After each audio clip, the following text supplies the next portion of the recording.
Hello, and welcome back to the Everyday Leadership Series. As you know, on this series, we talk about leadership both from a personal and professional perspective to help you lead excellently. Today, I'm really excited to have a wonderful conversation with Mr. Mike Wittenstein.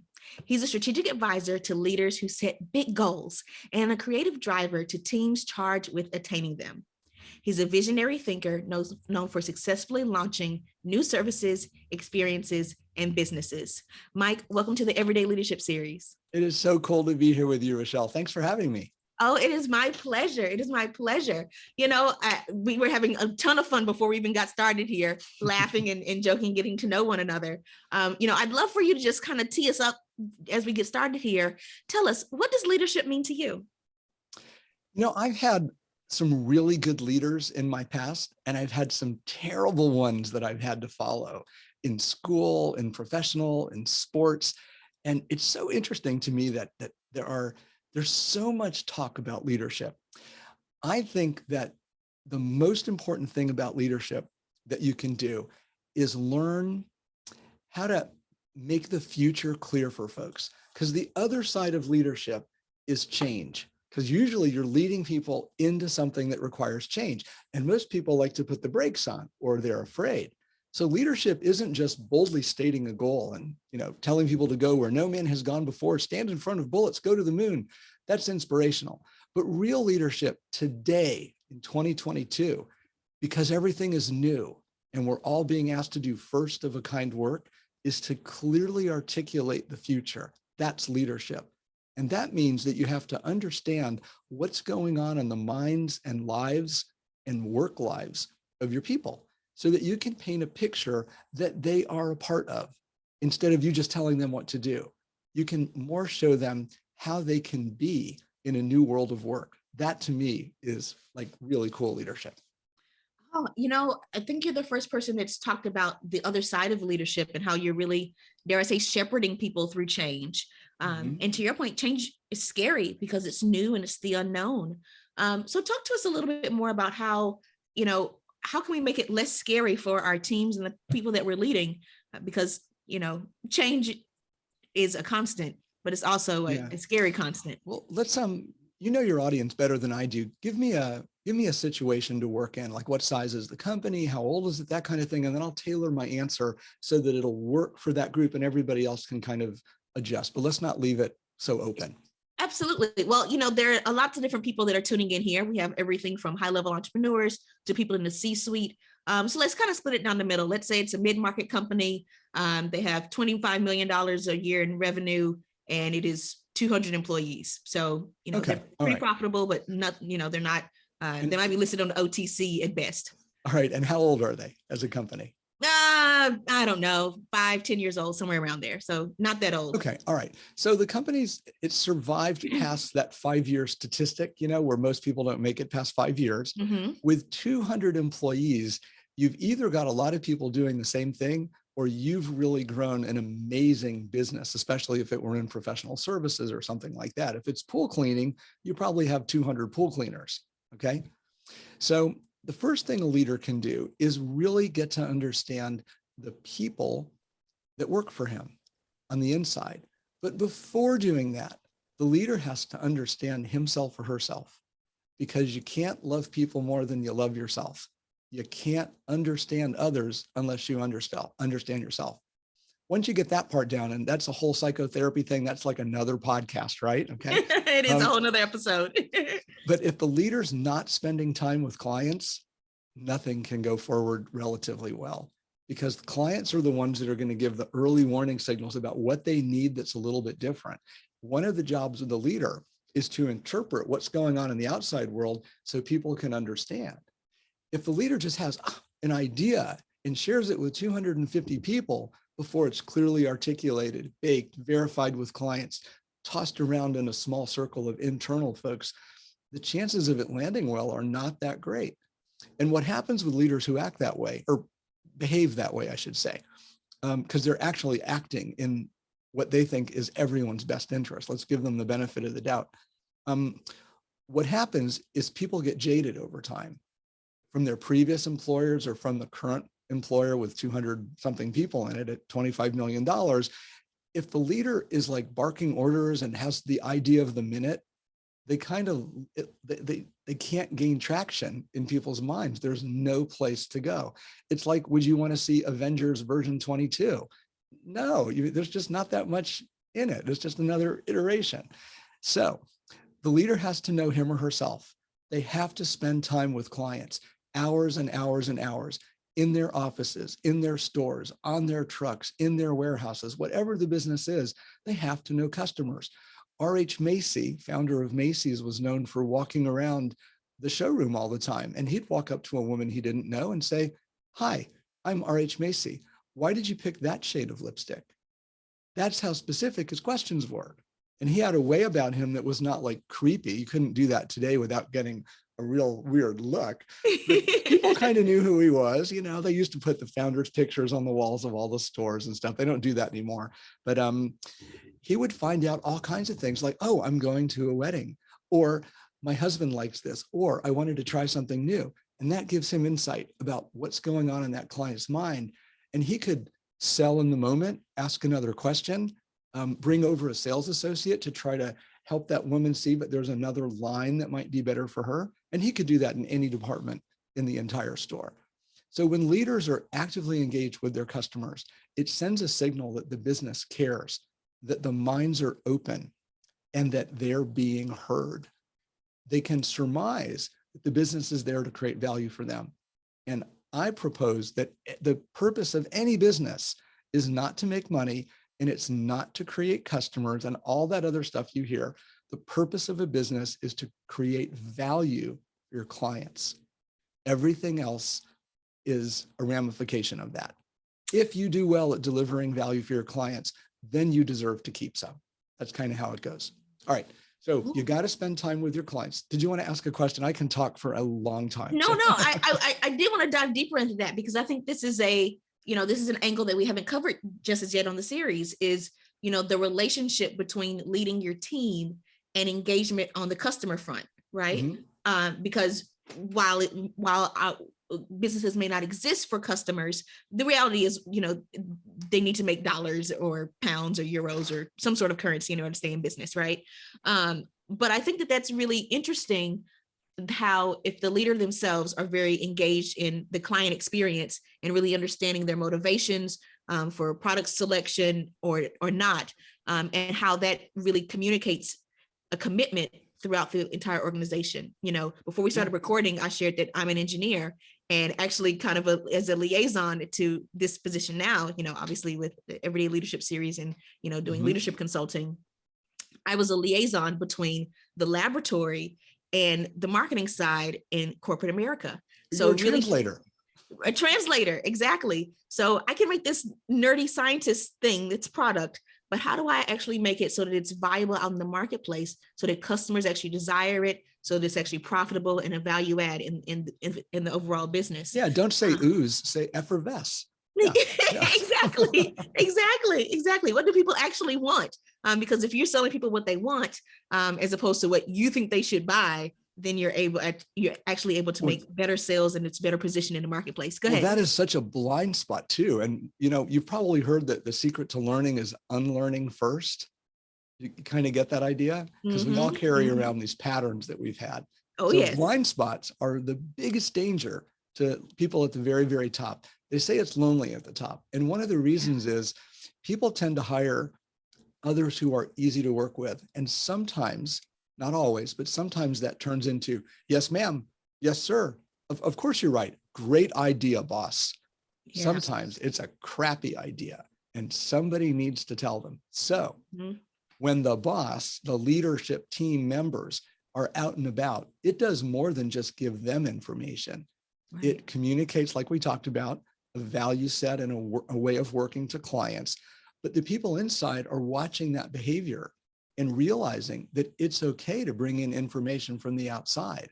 Innovation is not a bad thing. Client-directed innovation is one of the best things, and that we learn a lot from having conversations. So what the leaders are doing when they practice that is modeling the kind of behavior that they'd like from everybody else in the organization.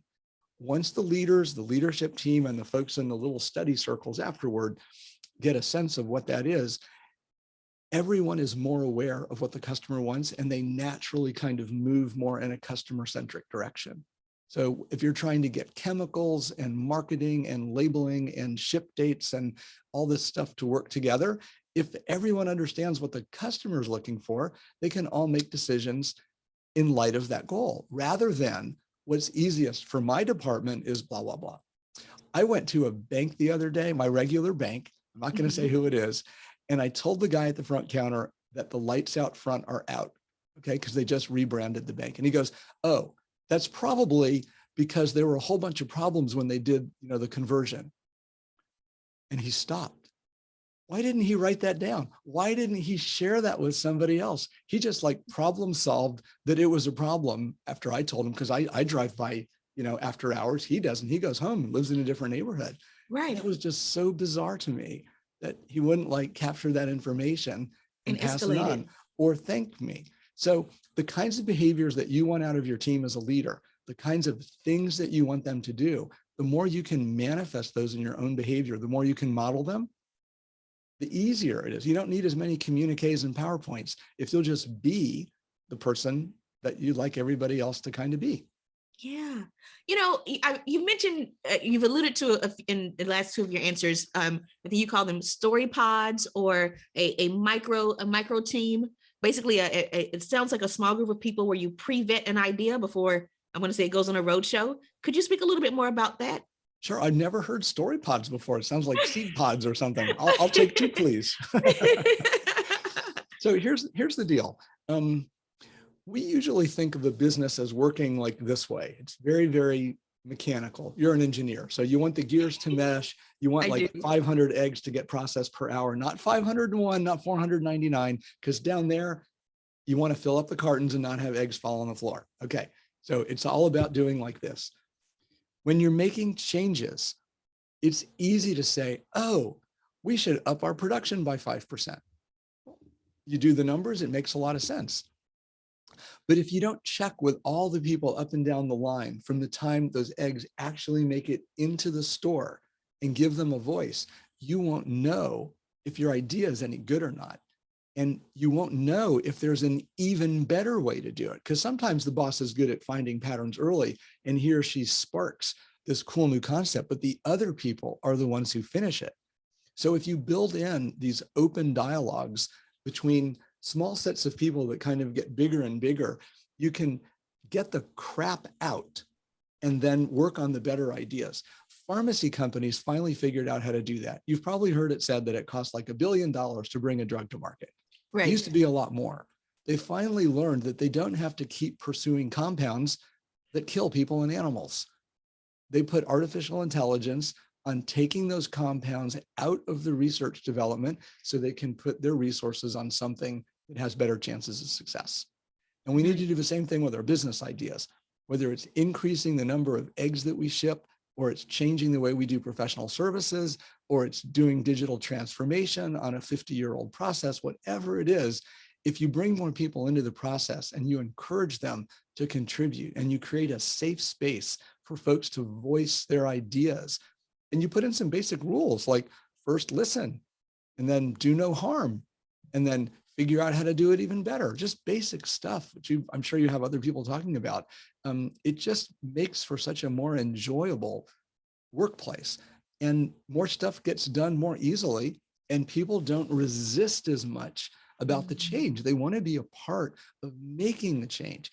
It's when people don't know what's coming, when they're afraid of getting slapped. Ow. No. If you listen to this on audio, Mike literally slapped himself. I wasn't expecting that. But when people are surprised by the things they don't know they have to do, it creates fear and anxiety. And it's very hard to work with that. The only thing that's good for is, it's really bad people lead that way. If you're fighting a war you're not supposed to, if you're running a mafia or a mob, if you're trying to take out the bad guys, it's usually good for bad ends. It's not usually good for good ends. It doesn't work because it eventually sours the inside of the company, and it becomes kind of rigidified, recalcitrant, and sour. So you don't want those behaviors. And when you're leaning into new things, in most of our world now, at least half of all requests that I get from my clients are, can you help us figure this out? We've never done it before. There is no rule book. There's no guidelines. There's no best practice. I can't tell you how many times somebody said, Mike, do you have best practices for making a confabulator? What is that? Well, I don't know. We've never had one. No, I don't have that, but let's figure out how to do it together. And it just like changes everything. What I found, and then I'm going to stop so you can talk more because it's not fair right now. I'm way over No, the you're top. totally fine. You're totally fine. I forgot what I was going to say. When I lost my train of Asking thought. you for best practices on how do I do insert thing they've never done before. I lost it. Sorry. Let's move on to the next. All right, no worries. Okay. So no, but I think the overall point that you were making, if I may, was essentially how can you proactively bring in stakeholders earlier in the process so they feel engaged throughout the entire development/implementation and not totally blindsided by whatever vision the leader wants or thinks is the best idea. And instead it's honed by experience and a multitude of perspectives so that the final outcome is the best that it can be. Yep. So I can build on that for just a second. Please. What really helps, especially in an organization that has 250 people, it probably has some space. So first, you need to create a place that's for having these innovation conversations about the future. And it needs to have a door. And over the door, you put a little sign that names the place. You can call it whatever you want. Joe's Crab Shack, Innovation Accelerator, the Brown Room, whatever you want to do. You'd give it a name. On the door, on the same door, but on the inside, you have another sign. It doesn't have the name of the business because you're walking into that. It is a reminder that says something along the lines of, everything you've talked about in here is not widely known by everybody else in the company. Don't assume that that's the way we work yet. Remember to respect everybody's way of working. And remember that the purpose of this room and the experiences and the conversations that go on in it is to help people make that gradual, comfortable change.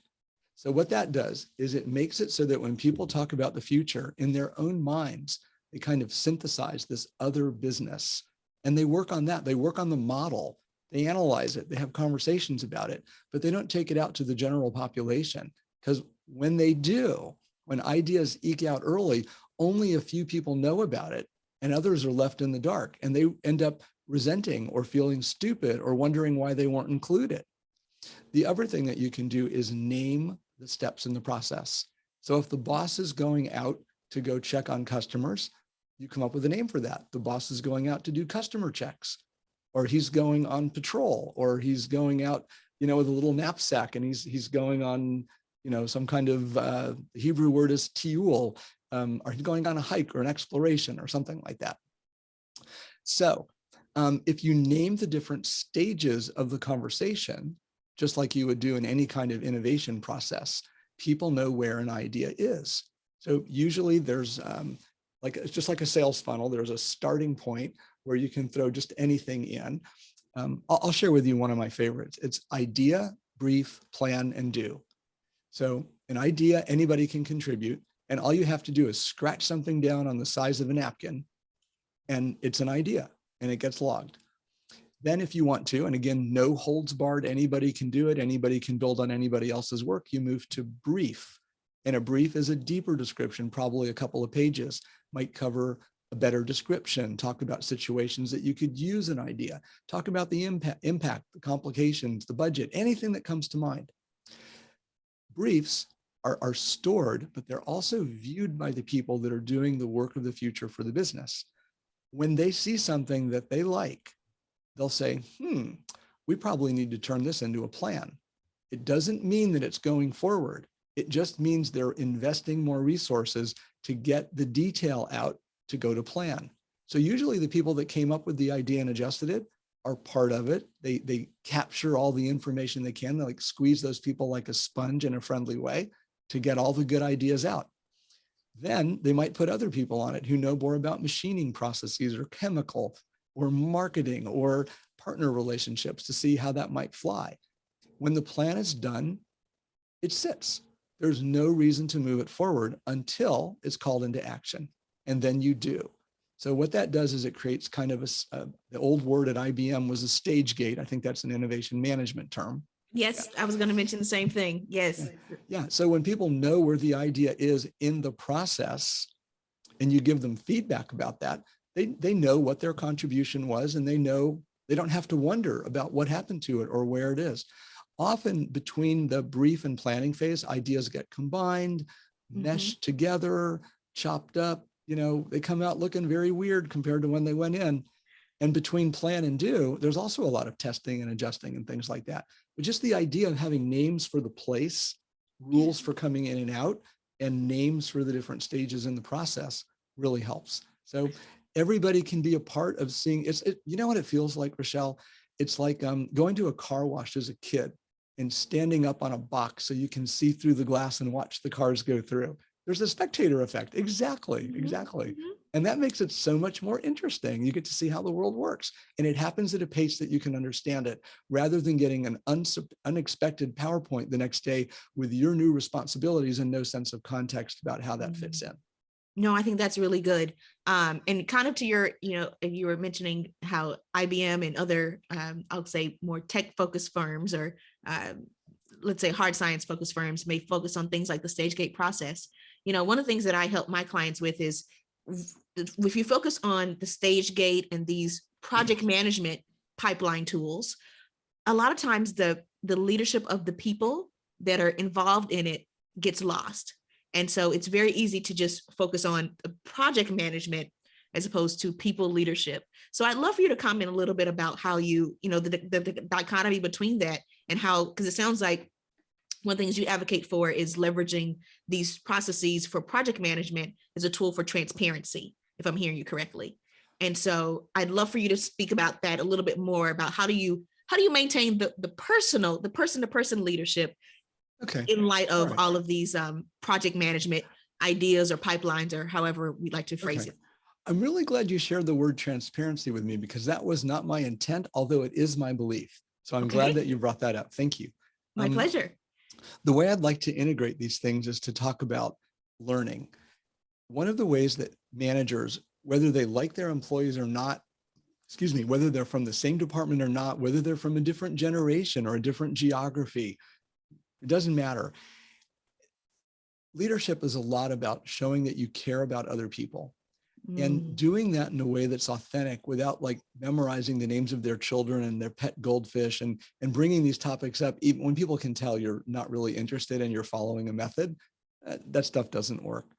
But what you can do is elevate learning to the level of strategy in a company, especially a mid-market company. Because when you start looking at learning as your future strategic capacity and capability, you start paying a lot more attention to who's learning what. So you've got some engineering experience, you've got some marketing experience. Imagine you're doing a digital transformation project. Are you going to have your team learn COBOL from the 1960s? You're going to have them learn something way cool and modern that I probably don't even know the name of. So when you're leading, when you're having conversations about how we're going to go in the future, one of the magic questions that you can ask is, what would you like to learn going forward? And if you can tie what the company needs to do with what people want to do, there's an extra reason for them to get engaged, because work can be entertaining for folks. It doesn't have to be, a drudgery all the time. People grow, they spend most of their waking hours at work, they have friends at work, they have families. And when you leave work, not on a day-to-day basis, but when you leave a job, you should be way better than when you started. And a lot of that has to do with how well and how much you've learned. If you get a chance to pick what you want to learn based on your family needs, your career interest, your passions, or just on a lark where people tell you something fun might be, you're more vested, you care more, you bring more passion, you're more attentive, and you will discover things faster than if you wait to be told what to do, or you set up that nasty behavior where you want others to lead you, but you don't want to be led. Those are the toughest people to work with. So you can weed them out or support them, excite them, energize them by finding out what it is they want to learn. The intimation behind that question is, we want you to be in a space where you're comfortable and growing and motivated. We don't want you to be doing something you don't like to do. So giving them voice early is just like, it's a way of, well, it's just like R.H. Macy asking people why they chose that shade of lipstick. You know, you get to know something about people, and then you take that back and you study more. And if you ask enough of your employees, what would you like to learn? There might be a groundswell of interest, and you go, oh my God, we definitely need to do that. And you might find out that you need to learn something new as the leader. But just asking that question is an amazing door opener, and it creates so much traction in an organization. It's more like a magnet than it is sandpaper that'll slow you down. Wow. It's so simple, but I really like it. You know, kind of along those same lines, I'm curious, you know, what do you think is a leadership trait or a leadership quality that most people tend to overlook? You know, I named my business Story Miners 20 years ago. So it's 2002.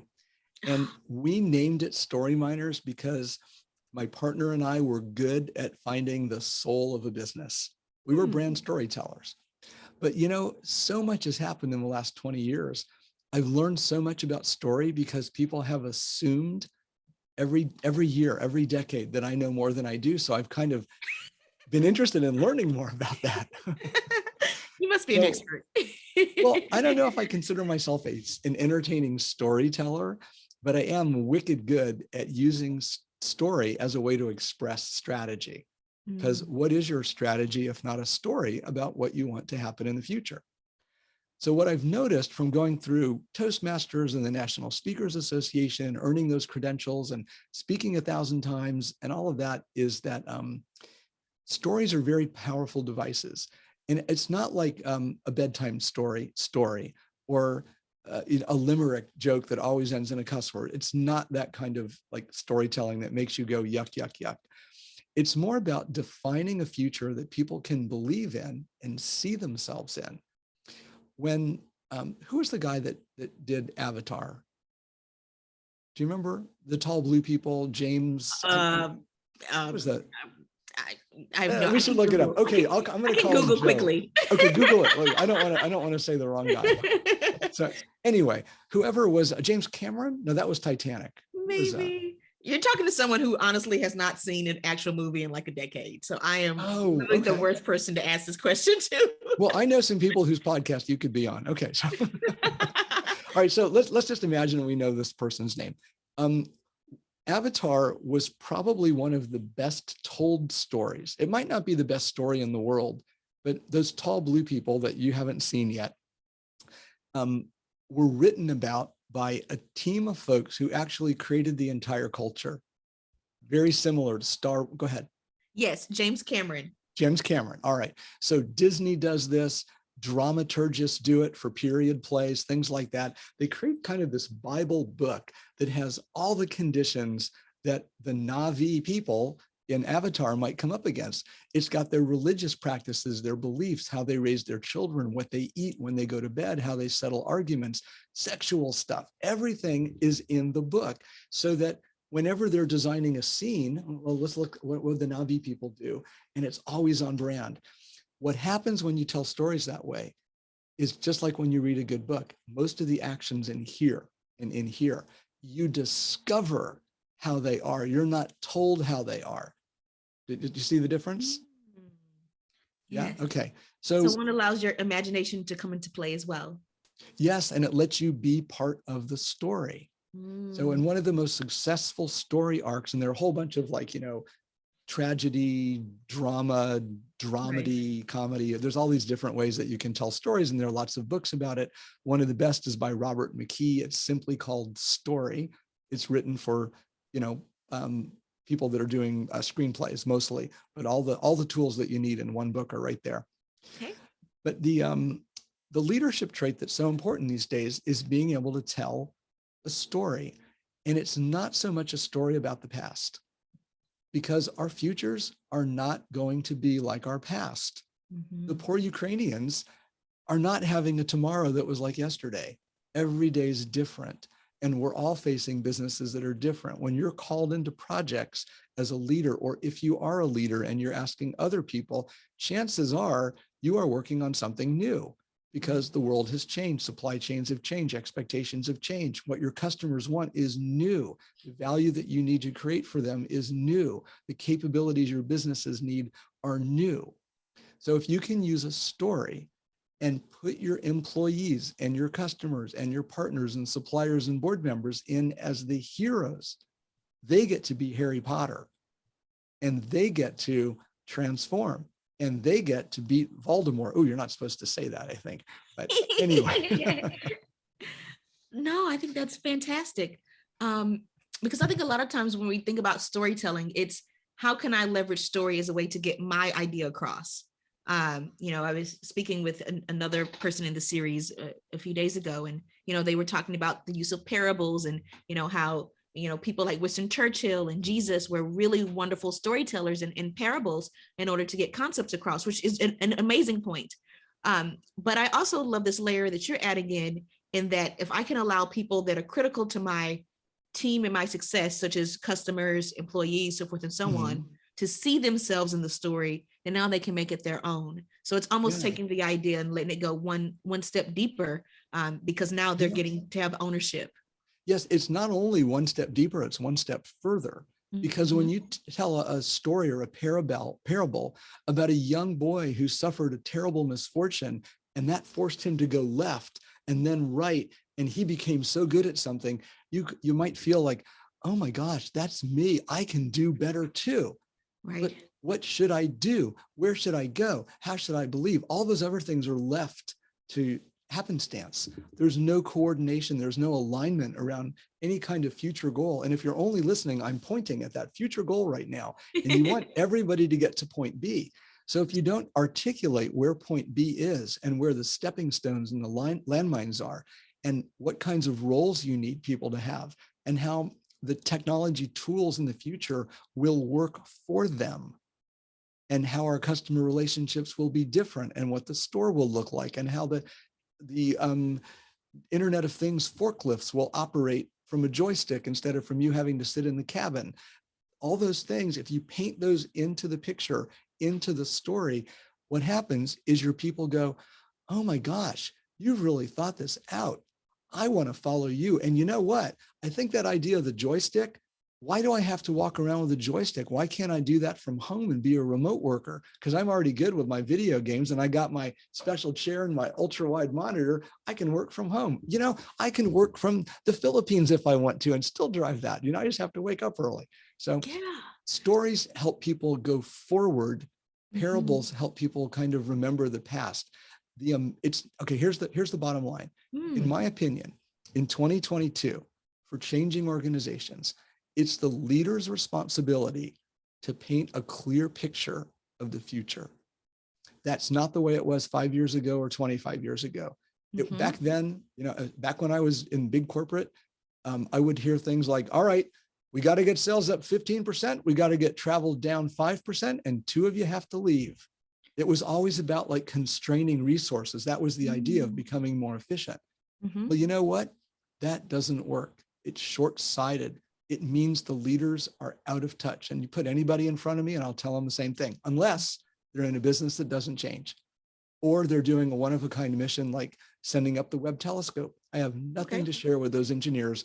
They better do it the way they are going to do it, because I don't have the patience for all those details and like measuring the tightness of every screw. That needs to happen. But where you're changing the way the world works for your customers, and with your customers at the same time, these ideas about everything changes, and it's the leader's job to not set the new goals, but to set the new ways, to set the new vision, to set the new environment, the new culture, the new capabilities. That's how you define the future, because you cannot predict how successful something is going to be or how many dollars it's going to create. Imagining that it's always been hocus pocus, and now it's just stupid pocus.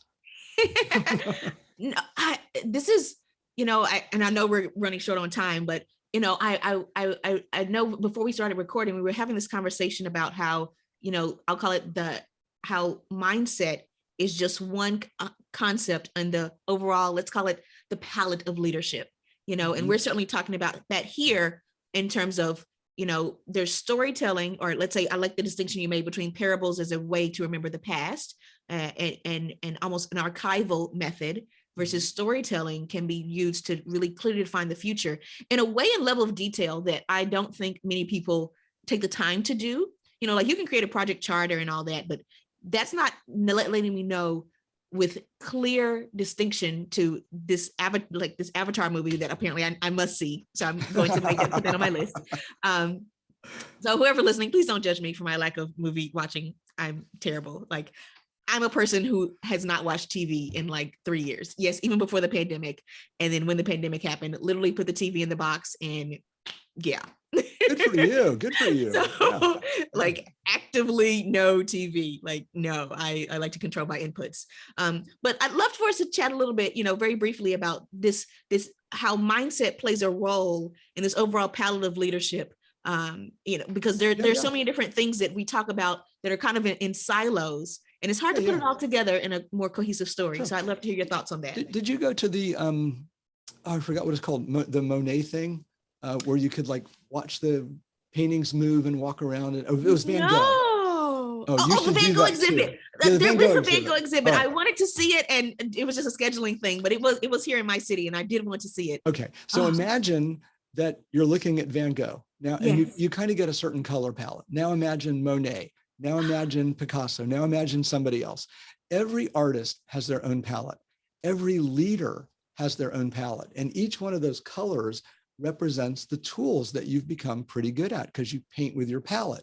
You influence other people with your behavior, your examples, your experiences, your stories. Mm-hmm. So one of the things in my palette, which is where I think you were heading, what's out there, is listening. If I could have given advice to my younger self, it would have been, and my parents and others tried to tell me and I didn't listen. They said, Mike, spend less time thinking about what you're going to say next and just tune into what other people are saying. It takes us, for me, it happened in my 30s. It's almost embarrassing to say that, but that's when the lights went on for me. But when you listen to other people, you can really see them, be present with them. You can evaluate what they're saying and feel a little bit more about who they are and how they are and what they want. You can imagine what they go through, what their environment is like. You told me you're about to become a mom. That lets me kind of imagine, not substitute my and my wife's experiences for yours, but just imagine how you're going to be as a mom and what you're thinking about and all of that. So listening is one of those magic tools that everybody can get better at, no matter how old you are, how good you are, or how much of a Zen Buddhist you are. Listening is one of those things that as you improve it, improves everything else. It's kind of like the tide rising. It lifts all the boats. Oh, I love this. And I think you took my next question from me, which was, if you had to focus on one skill or action to really excel in your personal life and career, what would it be? So you can keep the same answer or sure. change. Well, when I was younger, it was learning. And now I would have to say that, we talked a lot about future stories. We didn't use that word, but what I was talking about was telling stories of the future. Absolutely. But, for me right now, as accomplished at a couple of things and still learning at others, what I'm really leaning into is not driving my idea of the future so hard, but trying to see and surmise and divine, or that's a Portuguese word, sorry, adivinhar, like figure out other people's futures. So what I do now is I spend more time walking their stores, being with them on their farms, going on a route with them, being on sales calls, just trying to understanding like who and how they are. Because if I can see them, I can kind of imagine what might be happening for them, at least. And I don't get it 100% accurate, but it gives me a chance to have a conversation with clients and those that serve them and that I work with about how do you want it to be? And I can separate the baseless ideas from the ones that really can connect. And where that comes from is having a good ability to match patterns that aren't about numbers. Your number skills, Rochelle, are like probably 50 times better than mine. You give me a stack of like printouts and I'll just look at it and I'll look for a match. Okay. That's the best thing to do with a stack of reports. I can't take that in, but I can walk around an environment, a concert, a museum, a store, and, in a few minutes, I see things that people just never saw before. So that's part of my palette. And I kind of carry that forward. But what I've done, like philosophically or emotionally, is try not to focus on the ideas that I have that excite me, but figure out what it is that excites other people and bring them forward. I just think that's a natural maturation process. I think that's great. And this is a great segue because I know you have a complimentary offer that you're sharing with everyone that I think is kind of a unique angle. So just since we're talking about really refining other people's ideas, how about you tell us a little bit more about that?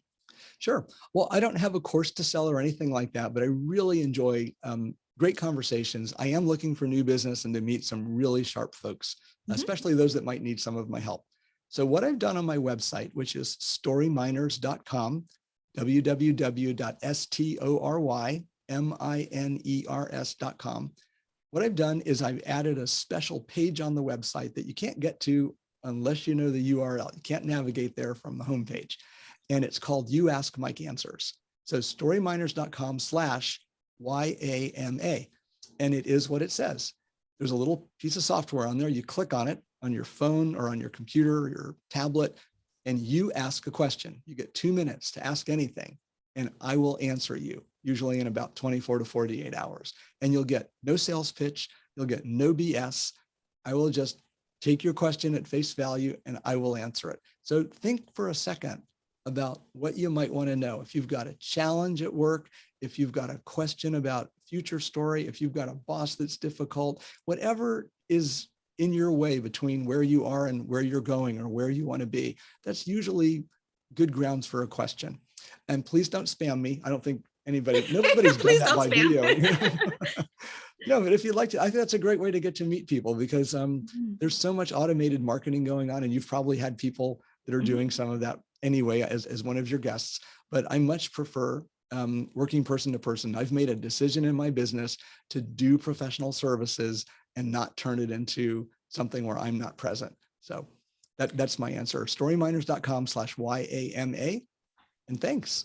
Perfect. And we'll obviously have that link below this video. So please do go ahead. And if you have anything that you'd like to dive deeper on that Mike and I have had a conversation about during this interview, then please go ahead and get your questions answered. Honestly, there's no greater resource or more precious resource than any of us have than our time. And essentially that is what Mike is offering. He's offering you his time, his expertise, and his perspectives in a way where you can get it in a very concise manner that is very strategic. So do yourself a favor. And again, it'll be linked below here. So storyminers.com/YAMA. And go ahead and get your questions answered. I think that is an incredibly generous gift. And thank you, Mike, for being willing to do that. Absolutely. And thank you for the energy you brought and the questions and the planning and the smiles. And well, I have one final question before we sign off. If that's okay. All right. Someone with a career as impressive as yours, and having your own firm. Hold on. Before you say career is impressive, I have to say something. Okay. It used to be, when I started out graduating from college, that a career was like a little escalator that you stepped on, and it would carry you forward to your desired destination. Okay, like getting on a bus or a plane. Now, a career is really like looking over your shoulder and packaging up your past, because everybody cares about what you can do for them in the future, and it's not necessarily on your trajectory. So go ahead and ask your question. No, I think that's a brilliant way to put it. And I'm definitely one of those people that have strategically packaged up their past as an engineer turned real estate developer and now leadership speaker, all in one cohesive package. So if anybody can have a reframe, I definitely can. But and happy anniversary for 20 years of Story Miners. So thank you, and happy baby next month. Wow. I tell you. So one final question for you. Obviously, having worked with clients in a variety of different areas and a variety of different sectors for so long.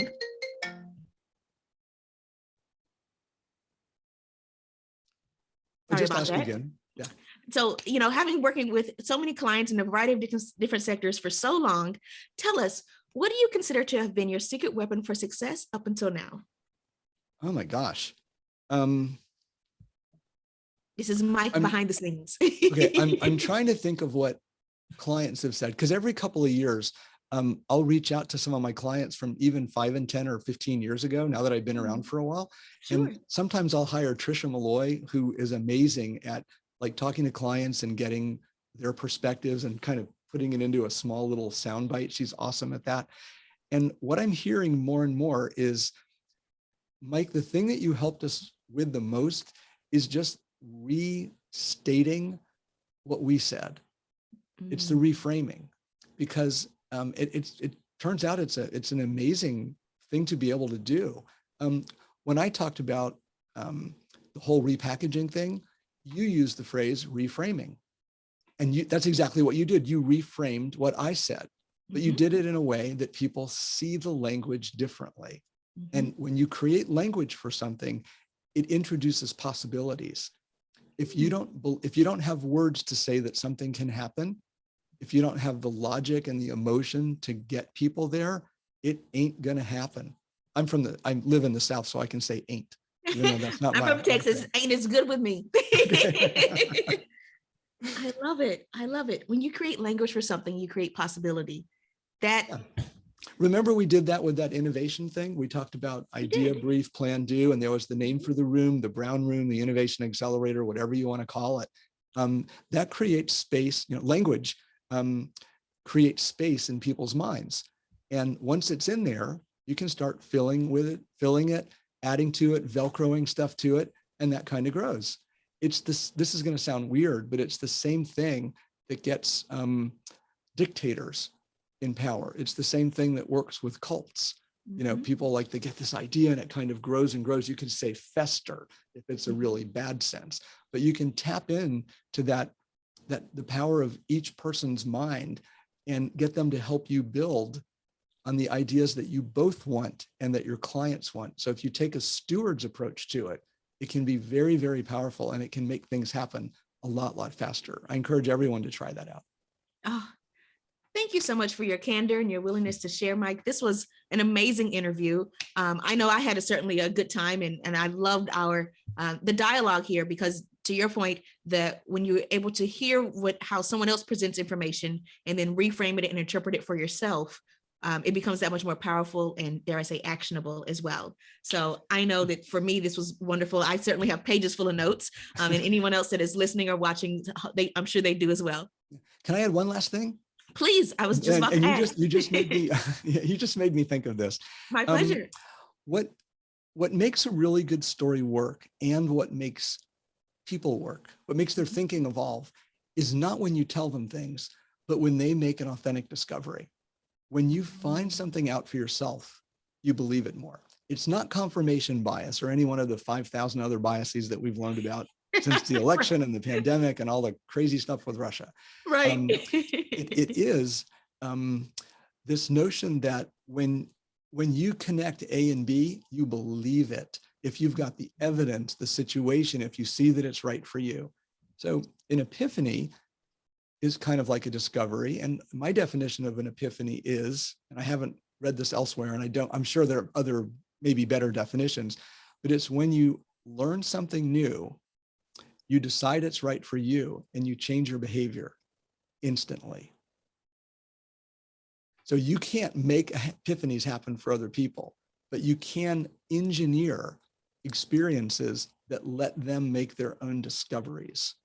And Ooh. some of those will be epiphanies for them. And that's where new energy is born. That's what makes things move forward. That's where followership comes from. That's what makes new ideas take root. And that's why I think leaders need to know a lot more about telling strategic stories. Well, I can't think of a better way to end the interview than on that note. Thank you so much, Mike. This was Thank you. wonderful. I love this. I love this conversation. I love this collaboration. And I certainly hope that this is not the last time that we are able to work together, because it was certainly a pleasure. Well, next time there'll be 3 of us, right? Absolutely. And I said happy baby before, but I also wish you a happy baby. I hope your baby is happy. I hope that he is also. I hope that he is also. Hopefully, be like his my husband and Was that a also gender reveal just now? Was that all blue? Oh, yeah, it's a boy. It's a Okay, boy. all right.